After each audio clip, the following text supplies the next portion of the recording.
God made us with those seasons in place. There's different stages to our lives. And yes, the calling can change because it's depending on the season that we find ourselves in, that God uses us in different capacities throughout our lives.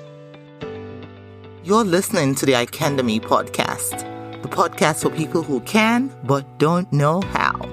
This is where you get actionable steps to turn vague dreams into blissful realities. And I'm your host, Omoshola Victoria Wolabi. So let's get started. Thank you so much for listening, for connecting, for downloading, for engaging. I really appreciate you guys, every single one of you that tunes in every week to listen to the awesome content that we put out. We cannot do it without you. And today I'm going to be talking about something that is very important to a lot of women out there. How do we look after our whole self? How do we take care of ourselves? When I mean your whole self, I'm talking about your spirituality, your health, your mental health in particular, your nutrition. How does that affect the way you show up for yourself every day? And as a mom, this is extremely important to me because I'm a mom. I've got 3 small children. I'm also running a business. My life is super busy. And sometimes my business shows up in unhealthy ways. And that is why today's guest is an absolute honor and pleasure to have. She's a well-rounded woman who has a wealth of knowledge and expertise in how to actually look after your whole self as a woman of faith, as an entrepreneur, as a woman that wants to show up with a message for the world. So I have Georgina Fourzan. She's an advocate and active speaker for health and wholeness of mind, body, and spirit. She's passionate about helping and teaching women to regain physical and emotional healing through wellness, nutrition, and faith-based recovery principles. She is notable for her enthusiasm for God and helping women fulfill their God-given purpose and potential. She believes that true success in life comes from working relentlessly on self-improvement. Her teaching topics revolve around health, nutrition principles for nourishment of both your body and soul found in the truth of the Bible. And in March 2018, Georgina became the women's ministry leader for Celebrate Recovery. She's a preacher and a teacher of the Word of God and actively helps lead women to find freedom through the Christian-based 12-step program.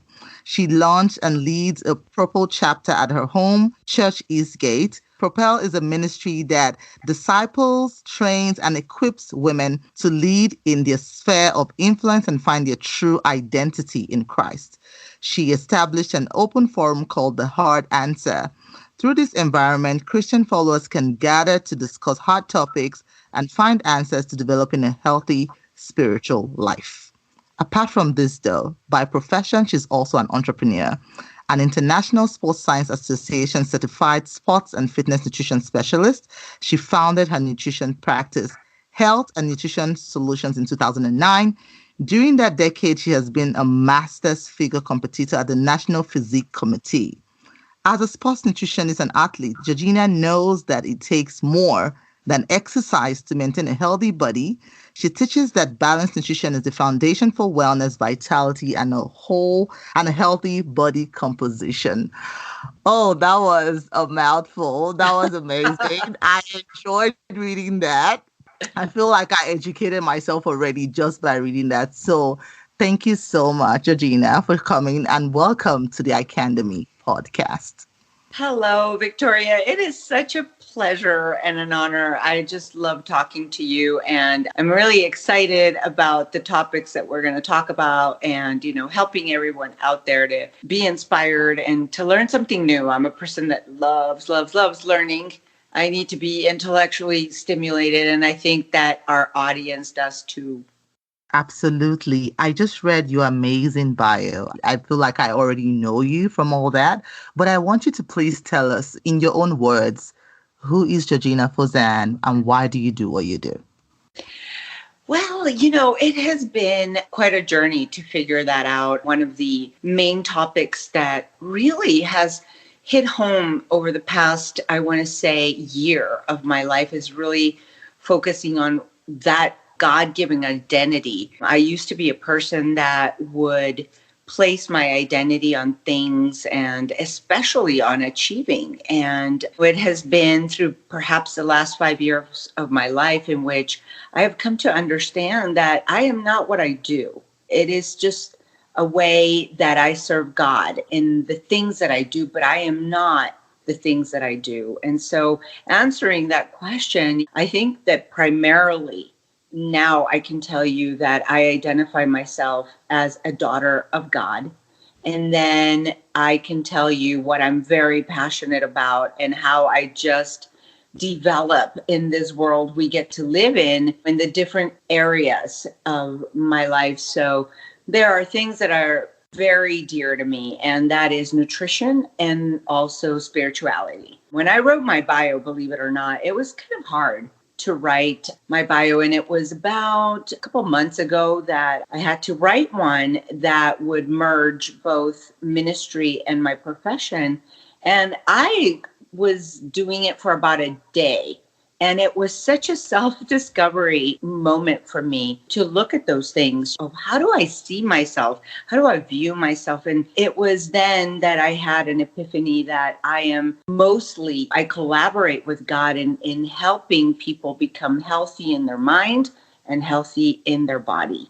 And, in their mind just really is what their soul is composed of, the feelings, the beliefs, and all of those things. And I am just kind of like a helper. I help God accomplish these things in women's lives and, perhaps even certainly in men's lives, because in my practice, I do have male clients that I help. And so it's just a combination of my gifts, but I truly understand that my purpose is to serve God with the gifts that He has given to me. And it just so happens that those gifts I'm just really passionate about. And whenever I meet a new person, kind of like when I met you, it's like, I just like to talk about that. And it's something that causes me to come alive when I talk about those topics. And Right. so I know that they're ingrained in me by God. Wow, that's amazing. And that's beautiful. I understand you used to walk in a different career before you went into fitness, and you've always been a woman of faith, but going into full-time active ministry. You used to work in law enforcement. Yes. So what brought about the change in career paths for you? It's interesting because I thought about that today. I went into this law enforcement job. It was with the judicial system. And I did it really because I was a single mom and I needed to make ends meet. And it was a ludicrous job. However, I don't think it was my passion. It wasn't my calling. It was literally what we call a 9-to-5 job. It was an energy vampire in my life, really. It just sucked the life out of me. And I just went there paycheck to paycheck. It came a point in which I got married and I was financially stable, and God allowed me to step down from that. And I did. It was kind of reluctant at the beginning because I kept thinking, that mentality that I was just saying, I earned this job. I got my foot in the door. It's not easy to get a job in that kind of position with the court system here in the state. And so I had a hard time separating myself from that. And I was a stay-at-home mom for a couple of years. And one of the things that I did was, I served in my church, but I also took on wanting to go to the gym, just having an activity while the children were at school. And I remember meeting a competitor there, bodybuilding competitor, and I really admired her physique. And so I kind of started attending her classes, kind of picking her brain. And I don't know, one day I just thought, I think I could do this. I really like the grit and the grit and the grind of this. And so I started bodybuilding. And then, within this culture of bodybuilding, I learned that it wasn't just about working out, but it was about how these people in this culture ate and how they transformed their bodies with food. And that fascinated me, I think, even more than exercising or lifting weights. And so I started kind of researching that. And I thought to myself, well, do I have it in me to put myself through the process of what it's like to change my whole lifestyle in nutrition. Because I mean, trust me, I mean, I used to eat what everybody likes to eat, mindless eating. And so with this sport, food is the most intentional thing in order to transform your body. And so I just became fascinated with that. And I started looking into it and trying to do the bodybuilding and the eating at the same time. But in the midst of all that, because I am, I have been a person of faith, I inquired of God, what should I do? I really like this. And there was a mentor in my life at the time who was my trainer, and he was a believer. And I said, and he told me, Georgina, I just really think that you could potentially be that, do nutrition. He goes, you're so regimented and you picked up this discipline.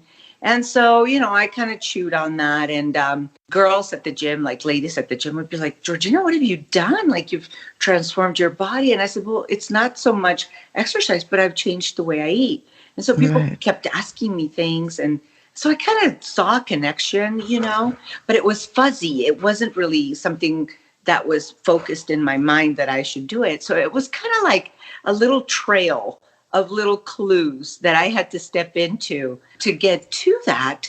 So I kind of decided, I prayed about it, and I launched into becoming a certified sports nutrition specialist because I wanted to stay within the field of sports nutrition. Right. And it took me almost 2 years to complete my case studies and all the work that goes into it. I had to write a thesis, and it's all online school. And I got to tell you, I used to think that online school was going to be very simple, and it is not. It is not. Tell me about it. Anybody out there? Press on. There's hope for everyone. Yeah. It's just applying that discipline, and listening to your online counselors is very important. And so, there were times in which I just thought, well, maybe I should just be a personal trainer and, just help people. And that's when God intervened. I applied myself into seeking God for the direction, because there was just something that just didn't allow me to jump ship, as I say, just kind of leave the mission. And I wanted to share with everyone, this was kind of like the pivotal point. And God led me to the scripture in Isaiah 58, and it's in the Message Bible. And he said, I will always show you where to go. I will give you a full life in the emptiest of places, firm muscles, strong bones. You will be like a well-watered garden, a gurgling spring that never runs dry. You will use the old rubble of past lives to build anew. Rebuild the foundations from out of your past, and you will be made known as those who can fix anything, restore old ruins, rebuild and renovate, make the community livable again. And he said to me, those are human bodies, Georgina.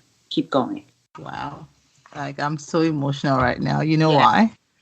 It's just like, thank you for sharing that, because I remember when I was praying about my life as well. When I turned 30, I was very confused. I didn't know what I was supposed to be doing.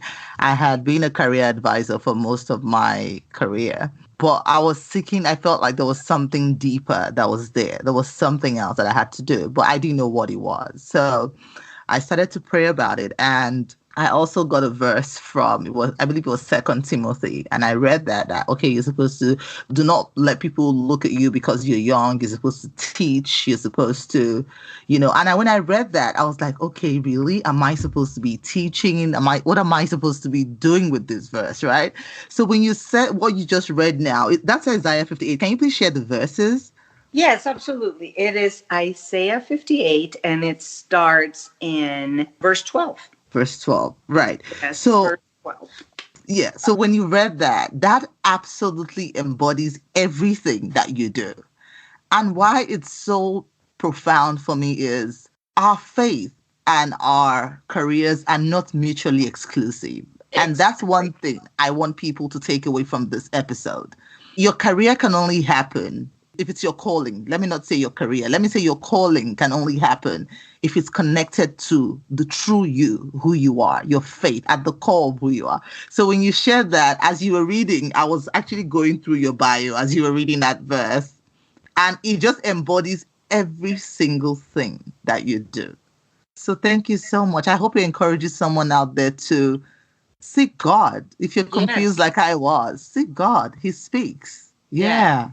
Yes. And, one of the things that I've learned in my walk with God, and when I say my walk with God, like you said, it doesn't just pertain to what we know to be spiritual things, but I think that jobs are a spiritual thing. Yeah, and it's a calling. It's impacting people. Yeah, absolutely. But sometimes people get confused between purpose and calling. We all have really the same purpose when we are called, when we are grafted into the vine, when we come to Jesus and we live for Jesus and Jesus is the master of our lives. Then our purpose really, I taught about this a couple of weeks ago. Our purpose is to do good, just like our Father does good, just like Jesus came to this earth to do good. Right. So that is really the human purpose. The Christian walk should be to do good to others, to use those gifts for good. But the calling is different for everybody. Some people are called, and I've said, some people are called to be missionaries. Some people are called to be teachers. Some people are called to be doctors, lawyers, basketball players, whatever it is. But I believe that God gives each individual, the gift of influence within their sphere, within their own community. And so, yes, it's important to seek God in whatever it is that we endeavor to do, Right. Thank you so much for clarifying the difference between your purpose and your calling. Yeah. I used to think they were the same thing. I used to think your purpose is your calling, right? Because a lot of us use that interchangeably now. Purpose, calling, we'll say is the same. But the way you explained it, it actually makes complete sense.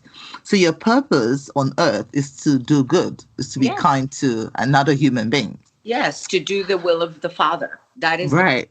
That whatever God places in front of me, clearly it is always for good. Why? Because it is rooted in His love. Right. So if I am close to the Father's heart in love, I will do good and I will represent Him well. I will be productive in whatever my hand finds to do. But the calling of our life, and it can even change in seasons. When my children were younger, I was called to raise them, to bring them into God's house, to raise them this way, to do kid things with them. And that was my calling in that day. But now, more than a decade after, now I'm called to do something in ministry that I couldn't have done 10 years ago. Wow, that's so profound. Your calling can change from season to season, depending on the season that you are in. Absolutely. So as a mom, this is so important because sometimes we think we are lost or we are stuck because we are not working in our calling. So for example, I'll use myself as an example. My kids are still small. I've got 10, 6, and 3. Oh, wow. Sometimes I feel like, I'm not actually living my calling because I know I'm called to teach. I'm called to inspire people. But I feel like I'm not doing that enough because I have to focus on my kids. I have to focus on family. But the way you explained it now, that your calling can change from season to season. So in this moment, it's just being present and understanding that in this moment, I'm called to my children and my family. Exactly. Wow. That's exactly what that means, because in this season will pass. They will not always be young. And so understanding that your calling now is to equip them for when they grow up to be adults. Dr. Dobson, and Dr. Dobson says, when we are raising our children, we're not raising good boys and good girls. We're raising good women and good men.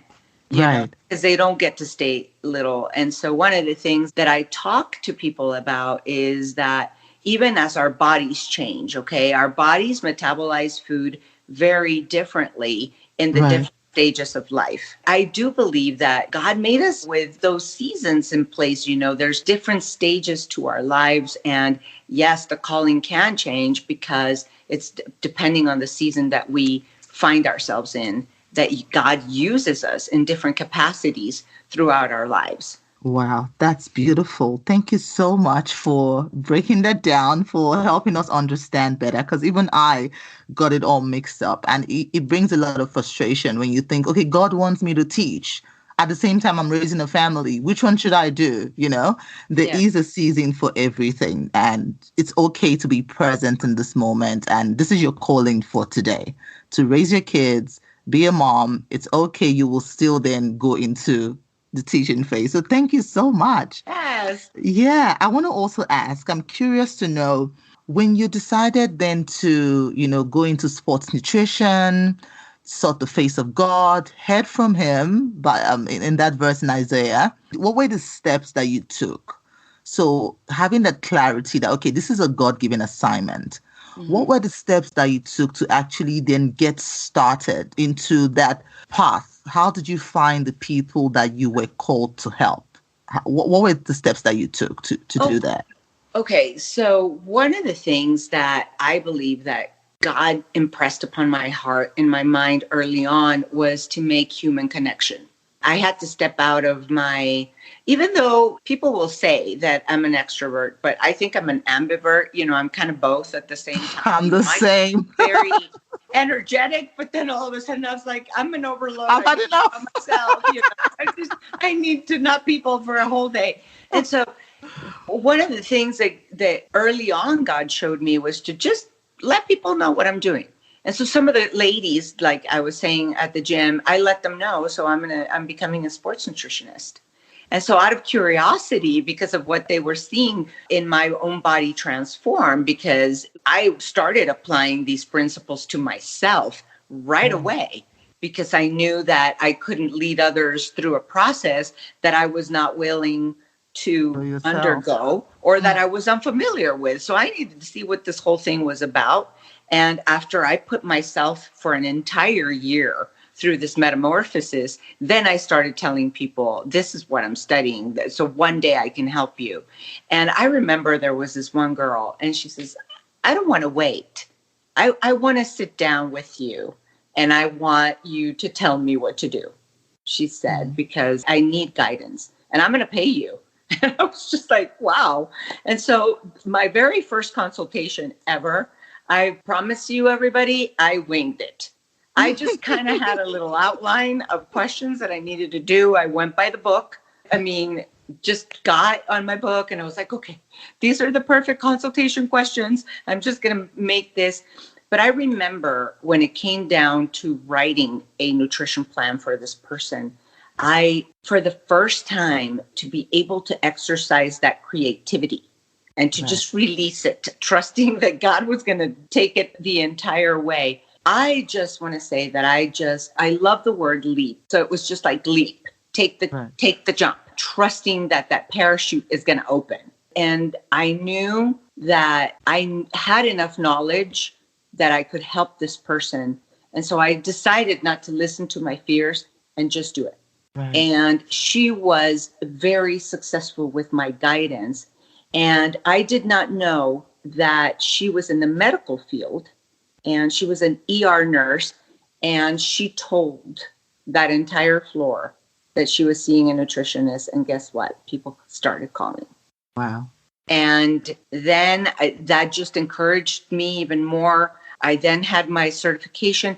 I started my practice out of a spare room in my house. The equipment that I had was not the top of the line equipment that I own now, but I started with very, a semi-medical scale and my little measuring tape and my brain. And I started in a very minimalistic way. But I think that the information that I was giving them, it was much more valuable than technology or any of that. And it was just really listening to them and coaching them, teaching them these principles was the most important part. So I just really had to silence the fear and continue every time I had a call and people wanted to hire me, and they actually hired me, and I was sitting across from them in my small little sitting area that I started in a small little room. It was just go with the gift. Right. And it was very scary because the gift at the beginning,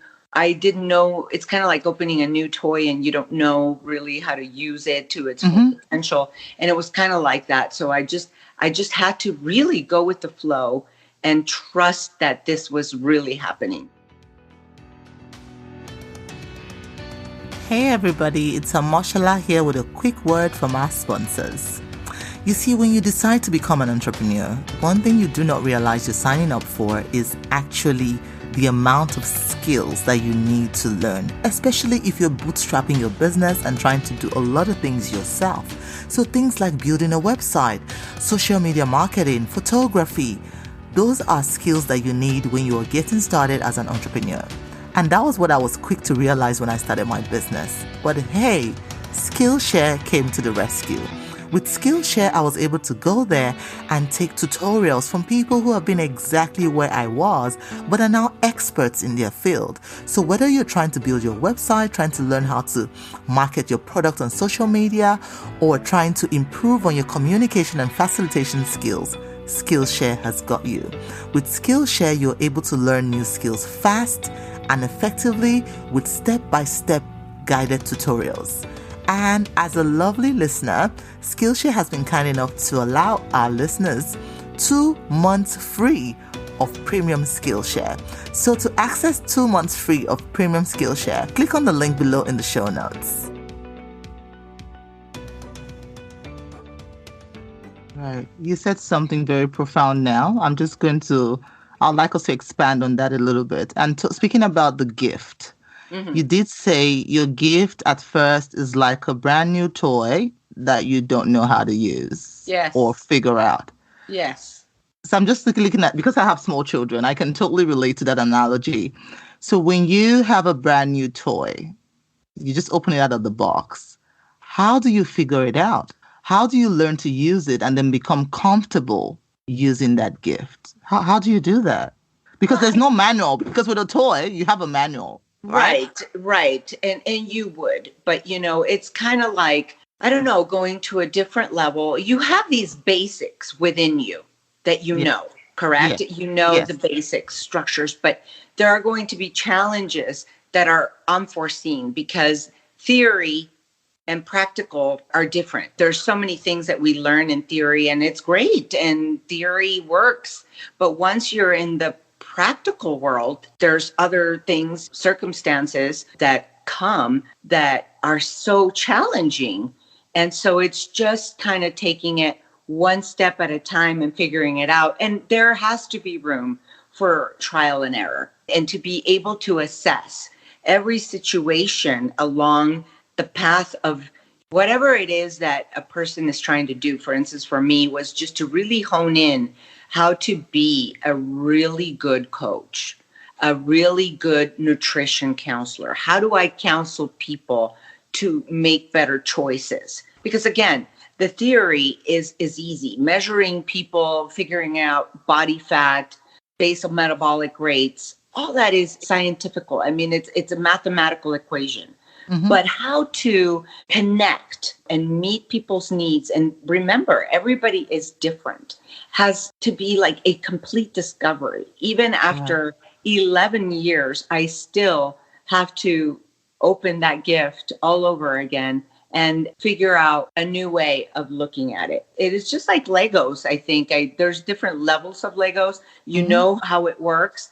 But, sometimes it just gets a little bit more difficult. It's like getting into different kinds of puzzles. You've got your 50 pieces, your 100 pieces. And so the more you grow as a business professional, the more you get to uncover that time in and time out. And so it is just really trial and error, trying to see what fits and just keep focusing on the next step and remembering what works.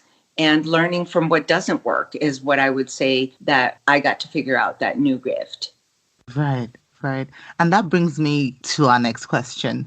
What has been the biggest challenge or some of the challenges that you have faced marrying both faith and nutrition? Because you only focus on clients who are faith-believing people, or do you also have clients who are not believers, but just want your services, as a nutrition coach, right? Yeah. And I remember the first time we spoke, you said something that sometimes getting that wholeness is not just the physical, it's not just the nutrition. You also need to feed your spirit as well. So what has been some challenges around that? I think that that's exactly in itself the challenge, because I am not exclusive, clearly, to just Christian patients. Right. I'm not just exclusive to them, but it does help once we make that connection through our conversations. If a person is faith-filled, if a person believes in God, and if a person is spiritually awakened, it is such an easier path for a person who has that kind of belief, because they understand that they don't have the power within themselves to change, but with God's help, anyone can change. Yes. God is a God who raises the dead. So if he could raise the dead, he can raise your metabolism out of the, so understanding that, there's hope in that. So Right. yes, the biggest challenge for me is dealing with a person who does not have a spiritual background to derive the extra help that they need for the change of heart, for the change of mind. Because yes, most people come and they say, I want to lose weight, or I need to lower my cholesterol, or whatever their health goal is, or watch my body while I'm pregnant, things like that. But it's not too far out when they start discovering that it's a whole mindset that they're there for, that they're there to learn how to have a different relationship with food, a better relationship with food. Soon enough, they find out that relationships with food can be very dysfunctional and toxic. Right. And so disassociating from seeing food as a source of comfort, as another way to just entertain ourselves, and understanding that food is meant for nourishment of the human body, nourishment and fuel, so that we can perform our daily tasks, so that we can replenish and restore. So that is a very difficult process that requires changing the mind, changing the knowledge that is within the mind. And if a person can do that, I really tell them, you can do anything. If you change your mind about something, you can do anything. And when it comes to nutrition, one has to change one's mind towards the identity of food in order to change physical body. And so because certain people don't have spirituality to rely on really for empowerment, that is such a challenge, because we are not deriving the power that that person needs from an outside source, from the Almighty, from the all-powerful God, who can empower our resolve to get our bodies in line and to get us healthy. So yes, that would be the biggest challenge thus far. Perhaps at the beginning, my answer would have been different at the beginning of my practice. But now over the years, I know that times will come when people will want to quit. Times will come when doubt will creep in and they'll want to revert to their old self. And the comfortable place, I have told patients, I'm praying for you, that the Spirit of God will empower your resolve to do God's will by taking care of the temple. And it makes such a difference when we connect in that level. And sadly, on the opposite end, there is no extra, that I can provide, that hope to a patient that does not acknowledge that. Right. Oh, thank you so much for sharing that, because I have found, I've been in conversations with people, like you say, it's easier when somebody is spiritually awakened, to who they are, beyond the physical. And I've been in conversations with people and they're like, you don't understand. And I'm like, I understand what pain is, because we as Christians, you're not excluded from pain. It's just that you rely on a more higher, bigger source to help you go through it, right? Yeah. And that's the difference. That's the only difference between, you and I. And that conversation can be extremely uncomfortable if the person has no base, for that whatsoever. So I think I totally understand. The challenge would be the disconnect. Right. That's so true. That's so true. This has been an amazing, enlightening conversation. I just wanted to please share 5 actionable steps Okay. for someone who is looking to enhance their overall self.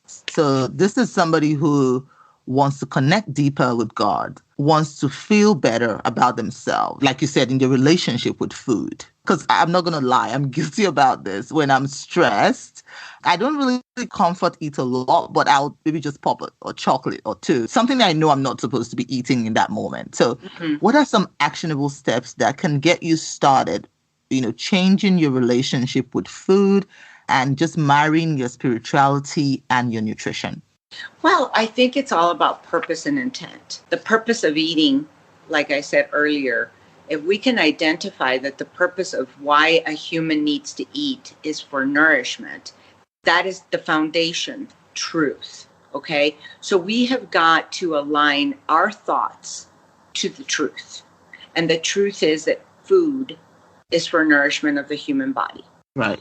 And now the problem with this, okay, so it's identifying that that's the identity of food, correct? Yes. And seeking God for the clarity that we need, that when we are feeling emotional, and whatever array of emotion it is, so some people, when they're sad, they just cannot even think about food. But then there's people that when they're angry, it's kind of like a sabotage thing, and it's a silencing of human feelings, okay? And so it's identifying the motive. Number one is, why is it that I'm eating? Is it for nourishment, or am I eating to silence my feelings or process my feelings? Or to numb out my feelings? That's number one. Why am I doing this? Really focusing on that self-awareness of the why. And no one can answer that except the person. So identifying, number one, that the truth is that food is for nourishment, leads us to number two, saying, well, then why am I at this point deciding to eat an entire row of Oreos or that extra donut or whatever it may be? Or maybe it's not, like you say, it's not time for me to eat, and I'm just going to eat out of either boredom or because I'm nervous. And so knowing our intent, and then once we know our intent is not a good one because we've identified that we are gravitating towards food for the wrong reasons, then we need to have a strategy for moments in which we come to this. So I'm a person that believes in accountability. So if a person is doing this kind of, mindless eating is what I call it, either they can reach out to me as their nutritionist, or sometimes I just let them know you need to have somebody in whom you can confide and say, I'm really triggered to use food in a wrongful manner. Clearly this accountability person needs to be someone who is trustworthy and who is real and who will not shame us for being honest about the struggle. Right. So that strategy, part of the strategy is being accountable. Then another part of the strategy would be to journal our thoughts before we make the decision. So you see, these are speed bumps that are taking place, within the strategy to stop mindless eating. And then 4, be forgiving of yourself when you don't. And if you have a bad day of eating or a bad couple of hours, understanding to give yourself grace and forgive yourself, but shake it off and keep moving forward. There's a saying that if you have a flat tire, you're not going to go ahead and slash all of the other 4. You're going to fix that one tire so you can keep moving forward. Well, the same thing with our choices. Fix that one thing, learn from it, understand why you gravitate towards making those kinds of mistakes, and learn from the pain of the mistake, because most people that sit across from me are very regretful of something like that. There's inevitably, when we make wrong choices that we knew better, let's just say, conscious, decisions like that, shame inevitably follows, because that's absolutely. That's the enemy's playground, to kind of shame us when we make mistakes. But God never does that. God's grace is always available to us when we are ready to make that U-turn. So within God's grace, I always tell people, make the U-turn quickly. Get back on plan. it's okay. Shake it off and keep moving forward. There's something that I tell people about what it is to have self-control and endurance. So self-control happens in a given moment. It's not giving in. And so the more self-control that I display, okay, if I don't give in frequently, then I'm more bound to endure and not give up in the long term. But when we add up a lot of giving in, that will guarantee us giving up in the future. So the less I give in the here and now, the more I'm prone to endure in the future. Right. And so that's part of the strategy, to really exercise our self-control and our freedom of choice, our free will to make more better choices than the bad choices. And that, I think, falls between, strategy, then trial and error. And then number 5, just be at peace with the journey. Having an understanding that changing your lifestyle is going to be a struggle. And if I can have acceptance of that, in recovery, we say the key to all things recovery is acceptance.